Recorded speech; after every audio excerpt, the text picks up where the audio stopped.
రైతు సోదరులకు స్వాగతం. ముఖ్యంగా మిర్చి రైతు సోదరులు చాలా రోజులుగా ప్రభుత్వం మిర్చి కొనుగోలు చేస్తుందా లేదా అని ఎదురు చూస్తున్నారు. ఎటకేలకు మొత్తుకోంగా మనం 40 రోజుల నుంచి దాదాపుగా దీని మీద వీడియోలు చేస్తూనే ఉన్నాం. మిర్చికి మద్దతు ధర కోసం. అయితే ఎటకేలకు రాష్ట్ర ప్రభుత్వంలో కదలేక వచ్చింది. ఒక 2 వారాలు, 2 వీక్స్ బ్యాక్ రామ్మోహన్ నాయుడు అయితే కేంద్ర వ్యవసాయ శాఖ మంత్రిని కలిసి మిర్చికి 11,600 ధర తగ్గకుండా చూడాలని చెప్పేసి ఒక వినతి పత్రం ఇచ్చాడు. దాని మీద మనం కూడా అనేక వీడియోలు చేసాం. పెద్ద ఎత్తున విమర్శలు వచ్చాయి. ఒక ఎకరా మిర్చి సాగుకు 2.5 లక్షల నుంచి 3 లక్షల దాకా ఖర్చు అవుతూ ఉంటాయి. క్వింటా మిర్చి పండించడానికి కనీసం ఖర్చు 18,000 అవుతూ ఉంటాయి. మార్కెట్లో 12,000 ధర నడుస్తూ ఉంటే 11,600 ధర మాకు ఇవ్వాలి అంటూ కేంద్రాన్ని అడిగాడు.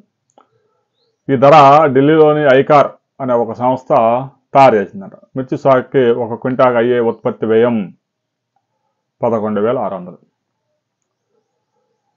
వ్యవహారం ఎలా ఉంటుందంటే, ఒక కూలీకి ఇచ్చే కూలీ 196 రూపాయలు అని వారు రిపోర్ట్ చేస్తారు. 196 రూపాయలకి ఆంధ్రప్రదేశ్లో, తెలంగాణలో, కర్ణాటకలో ఎక్కడైనా కానీ మిర్చి కోయడానికి కూలీ వస్తున్నాడా అనే విషయం ఆ ముండా కొడుకులకి ఢిల్లీలో కూర్చొని తెలియదు.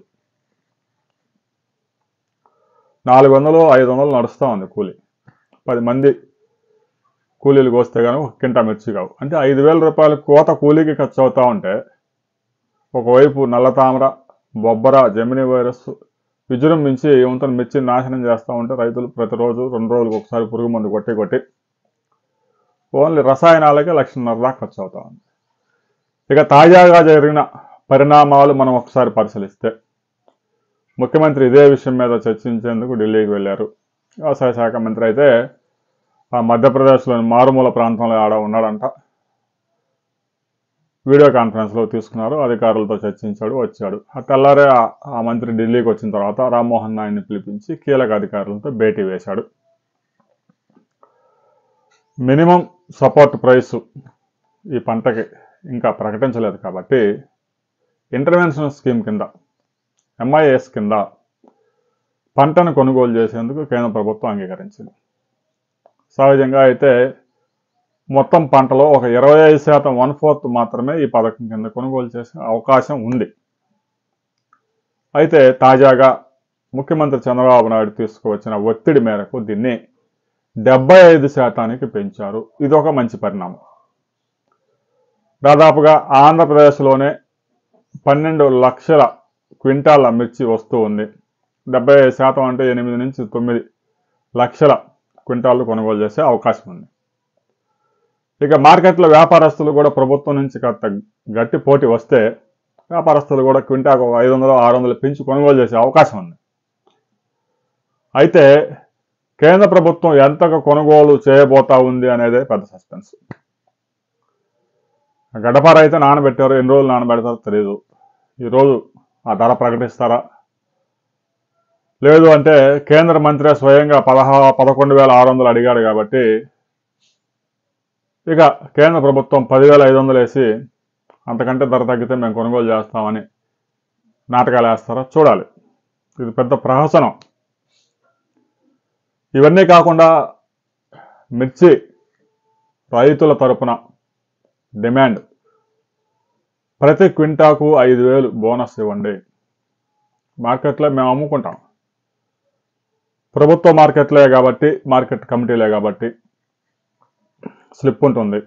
ఏ రైతు ఎన్ని క్వింటాలు అమ్మాడో అన్ని క్వింటాలకి క్వింటాకి 5,000 తగ్గకుండా బోనస్ ఇస్తే ఒక్కో రైతుకి కనీసం 50,000 నుంచి 1,00,000 రూపాయలు బెనిఫిట్ అయ్యే అవకాశం ఉంది. 5 లక్షల మంది రైతులు కనీసం సాగు ఖర్చులన్నా సంపాదించుకుంటారు. వచ్చే సంవత్సరం మరలా సాగు చేస్తారు. లేదు క్వింటాకి 500, 600 ముష్టి పడేసి మేము అసలు ఇంకా దేశంలో ఎప్పుడూ చేయనంత ఘనకార్యం చేశాము అని చెప్పుకుంటే మాత్రం జనం చీ కొడతారు. ఇప్పటికే చాలామంది రైతులు సగం పంట మార్కెట్కి వచ్చింది. గుంటూరు మిర్చి యార్డుకే పెద్ద ఎత్తున సరుకు వస్తూ ఉంది. ప్రతిరోజు 1,40,000 టిక్కీలు సరుకు వస్తూ ఉంది. ఇక మార్చి నెల వచ్చిందంటే 2 లక్షల టిక్కీల సరుకు ప్రతిరోజు వచ్చే అవకాశం ఉంది. ఇక వరంగల్, ఖమ్మం మార్కెట్లు కూడా పెద్ద మార్కెట్లు. ఆ 2 మార్కెట్లకు కలిపి అక్కడ కూడా 1,50,000 టిక్కీల సరుకు వస్తూ ఉంది. కర్ణాటక, మధ్యప్రదేశ్ ఈ విధంగా పలు రాష్ట్రాల్లో పెద్ద ఎత్తున క్రాపు మార్కెట్లోకి వస్తూ ఉంది. ఈ సమయంలో వ్యాపారస్తులు ఇక 9,000, 10,000, 11,000, 12,000 ఎక్కడో తేజ లాంటి ఒక వెరైటీకో 334 ఏ 2-3 వెరైటీస్కి ఒక 13,000 వేసి ఇక తెలంగాణలో జెండా పాటాన్ని 16,000 పెట్టేసి ఆ ఒక్క రైతుకే ఆ ధర ఇచ్చి గరిష్ట ధరలేమో ఒకళ్ళిద్దరు రైతులకి 9,000, 10,000 ఏమో 90% మంది రైతులకి వేసి మోసం చేస్తూ ఉన్నారు. ఒక సీలింగ్ పెట్టాలి, కనీసం 13,000 కన్నా కూడా తక్కువ ఏ వెరైటీని కూడా కొనుగోలు చేయడానికి వీల్లేదు అనే సీలింగ్ తీసుకురావాలి. తెలంగాణలో, ఆంధ్రప్రదేశ్లో సరైన ప్రాంతంలో చూసి మిర్చి బోర్డు కూడా ఏర్పాటు చేయాలి. గుంటూరు దానికి సరైన ప్రాంతం. తెలంగాణలో పసుపు బోర్డు నిజామాబాద్లో వచ్చింది కాబట్టి గుంటూరులో మిర్చి బోర్డు పెట్టాలని డిమాండ్ చేయడం న్యాయం.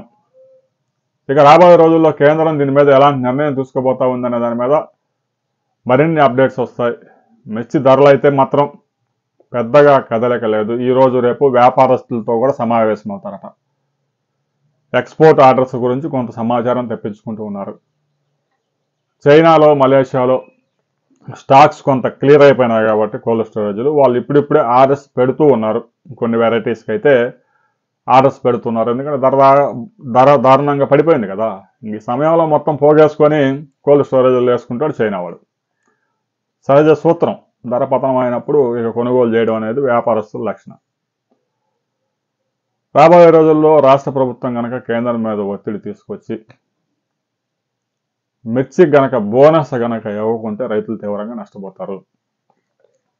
ఏదో 10,000కో 11,000కో మేము కొనుగోలు చేస్తాము అని మీరు వచ్చినా మార్కెట్లో అంతకంటే ఎక్కువ ధరే కొన్ని వెరైటీస్కి నడుస్తుంది కాబట్టి వాటి ధరలను కూడా మీరు పతనం చేసిన వారు అవుతారు, కానీ మేలు చేసే అవకాశాలు లేదు. సీలింగ్ పెట్టండి. 13,000 కన్నా ₹1 కూడా తక్కువకి కొనుగోలు చేయడానికి వీలు లేదు అనే విషయాన్ని వ్యాపారస్తులకి స్పష్టం చేయండి. అవసరమైతే ఒక వారం రోజులు మార్కెట్ యార్డులు క్లోజ్ చేయండి. ధరని వ్యాపారస్తులు కంట్రోల్ చేస్తూ ఉన్నారు. 9,000కి 10,000కి కొనుగోలు చేసి పెద్ద ఎత్తున కోల్డ్ స్టోరేజ్లకు తరలిస్తూ ఉన్నారు. ఈ విషయాన్ని రాష్ట్ర కేంద్ర ప్రభుత్వాలు గుర్తించాలి. సాధ్యమైనంత త్వరగా నిర్ణయం తీసుకోవాలి. ఫిబ్రవరి నెల కూడా లాస్ట్ వీక్ వచ్చేసింది. ఇంకొక 6 రోజులు ఉంటే ఫిబ్రవరి కూడా వెళ్ళిపోయింది, మార్చి వచ్చింది. ఇక మార్చి, ఏప్రిల్ 2 నెలలే సీజన్ కాబట్టి మిర్చి రైతుల్ని ఆదుకోండి. పత్తి సాగు చేసినా దానికి ఎంఎస్పి ధర కూడా మీరు ఇవ్వలేకపోయారు. 4,000కి 5,000కి అమ్ముకొని రైతు సోదరులు చాలామంది తీవ్రంగా నష్టపోయారు. చాలామంది అయితే ఇక చివరిలో పత్తి తీయడం కూడా మానేశారు. గుంటూరు లాంటి జిల్లాల్లో కూడా పత్తి సాగు కూడా కనుమరుగయ్యే పరిస్థితి ఉంది. మిర్చి విషయంలో కూడా కేంద్ర రాష్ట్ర ప్రభుత్వాలు అలసత్వం ప్రదర్శిస్తే ఇప్పటికే రైతు బిడ్డలు, కొడుకులు ఎవరు రైతు కావాలని కోరుకోవడం లేదు. కారణం ఎందుకంటే దాంట్లో ఉన్న ఇబ్బందులు అలాంటివి. ఇక కేంద్ర రాష్ట్ర ప్రభుత్వాలు గనక వ్యవసాయ రంగాన్ని గనక ఆదుకోకపోతే, ఉదారంగా ఆదుకోకపోతే, ఎవడైతే ముచ్చట్లు చెప్తున్నారో మైకుల్లో, ఏసీల్లో కూర్చొని వారే వ్యవసాయం చేసుకోవాల్సిన దుస్థితి వస్తుంది. రాజకీయ నాయకులు, బ్యూరోక్రాట్లు ఇప్పటికైనా కళ్ళు తెరవండి. వ్యవసాయ రంగాన్ని నాశనం చేయవద్దు. దేశానికి రైతే వెన్నెముక అని అన్నారు, కానీ రైతు వెన్నుముక విరిచే నిర్ణయాలు తీసుకోవద్దు. వ్యవసాయాన్ని ఉదారంగా ఆదుకోవాలి. రైతు చేతిలో ₹1 ఉండే విధంగా చూడండి. ఇప్పటికే అప్పుల పాలై దేశంలో గడిచిన 3.5 దశాబ్దాల్లో 12 లక్షల మంది రైతులు ఆత్మహత్య చేసుకున్నారు. రెండో ప్రపంచ యుద్ధంలో ఎలాగైతే సైనికులు లక్షలాది మంది చనిపోయారో అంతమంది రైతుల్ని మీరు పొట్టన పెట్టుకున్నారు ఒక భారతదేశంలోనే. మిగతా ఏ రంగంలో ఇన్ని ఆత్మహత్యలు లేవే? అన్ని రంగాల్లో ఉంటాయి, 1-2 ఉంటాయి. బెట్టింగ్లు వేసి ఆత్మహత్యలు చేసుకునే వాళ్ళు కూడా ఉన్నారు. వ్యవసాయ రంగంలోనే ఇన్ని ఆత్మహత్యలు ఎందుకు వస్తున్నాయనేది కనీసం కామన్ సెన్స్ ఉపయోగించండి. వ్యవసాయ రంగాన్ని ఆదుకోండి. చిన్న సన్నకారు రైతులు, అందరు రైతులంతా వ్యవసాయం చేస్తేనే దేశం సుభిక్షంగా ఉంటుంది. మిర్చి విషయంలో కూడా క్వింటా మిర్చికి 5,000 బోనస్ ఇవ్వాలి. ₹13,000 తగ్గకుండా కొనుగోలు చేసేందుకు కేంద్ర రాష్ట్ర ప్రభుత్వాలు వ్యాపారస్తులకి నియమం పాటించే విధంగా వాళ్ళని ఆదేశించాలి. లేదు అంటే ఈరోజు రేపు ఆ కేంద్రం ఒక ధర ప్రకటించి రైతులకి మరింత అన్యాయం చేసే అవకాశం ఉంది. ప్రస్తుతం ఉన్న 12,000, 13,000 ధర కూడా మీరు మరింత పతనం చేసే ప్రమాదం ఉంది. అధికారుల మాటలు కాదు, రైతుల వాయిస్ తీసుకోండి. మిర్చి యార్డుకు వచ్చి రైతులతో మాట్లాడి వారి అభిప్రాయాలు తీసుకోండి. అంతేగాని ఏసీల్లో కూర్చున్న ఐఏఎస్ అధికారుల మాటలు నమ్మి మీరు కనుక రిపోర్టులు తయారు చేస్తే రైతులకు తీవ్ర అన్యాయం జరుగుతుంది. అందులో ఎలాంటి అనుమానం లేదు. కేంద్రం ఎలాంటి నిర్ణయం తీసుకోబోతా ఉంది, అది రైతులకు మేలు చేస్తుందా లేదా అనే వివరాలతో మరో వీడియోలో తెలుసుకుందాం.